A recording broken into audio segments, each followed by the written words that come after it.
Perkenalkan, nama saya Noni Juantika dari tingkat 1B D3 Keperawatan Poltekkes Kemenkes Tasikmalaya.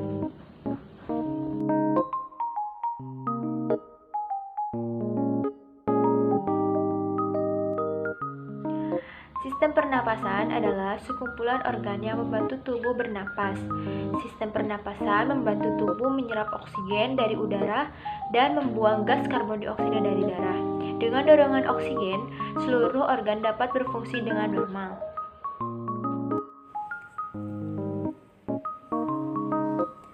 Organ pembentuk sistem pernafasan terdiri atas rongga hidung, faring, tenggorokan, bronkus, dan juga paru-paru.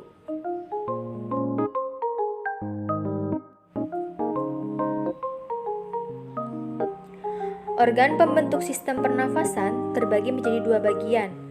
Yang pertama, bagian atas terdiri dari hidung, faring, laring, dan juga bagian bawah terdiri dari trakea, bronkus, dan juga paru-paru.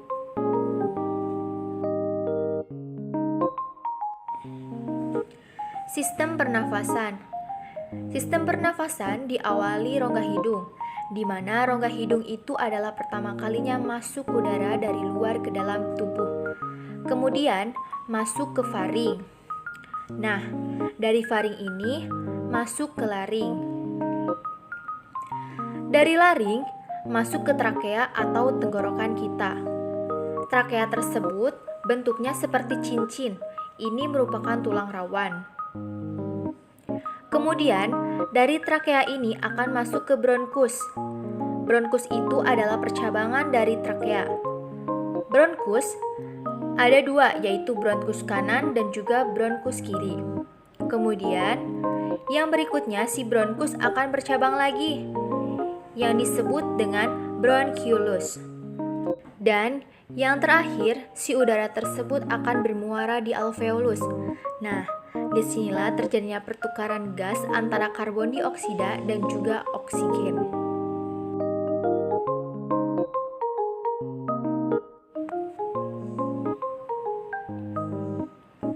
Sistem pernafasan pada manusia terbagi menjadi dua, yaitu pernafasan dada dan juga pernafasan perut.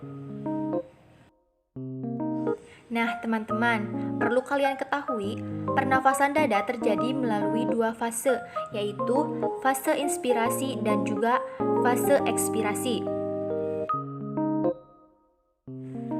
Fase inspirasi terjadi ketika otot antar tulang rusuk berkontraksi, kemudian tulang rusuk terangkat, paru-paru mengembang, dan juga tekanan udara dalam paru-paru menjadi lebih kecil dibandingkan dengan udara luar, sehingga udara luar masuk ke paru-paru.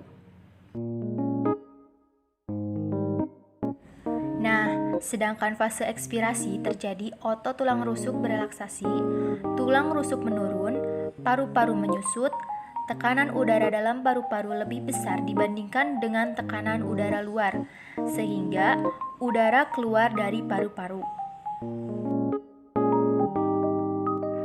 Nah, teman-teman, pernafasan perut juga terjadi melalui dua fase, yaitu fase inspirasi dan juga fase ekspirasi. Pada fase inspirasi terjadi ketika sekat rongga dada diafragma berkontraksi, posisi dari melengkung menjadi mendatar, paru-paru mengembang, tekanan udara dalam paru-paru lebih kecil dibandingkan tekanan udara luar, sehingga udara masuk ke paru-paru. Nah, sedangkan fase ekspirasi terjadi ketika otot diafragma berelaksasi, posisi dari mendatar kembali melengkung, paru-paru mengempis, tekanan udara di paru-paru lebih besar dibandingkan tekanan udara luar, sehingga udara keluar dari paru-paru. Nah, segitu aja ya teman-teman. Semoga dapat bermanfaat bagi kita semua. Bye!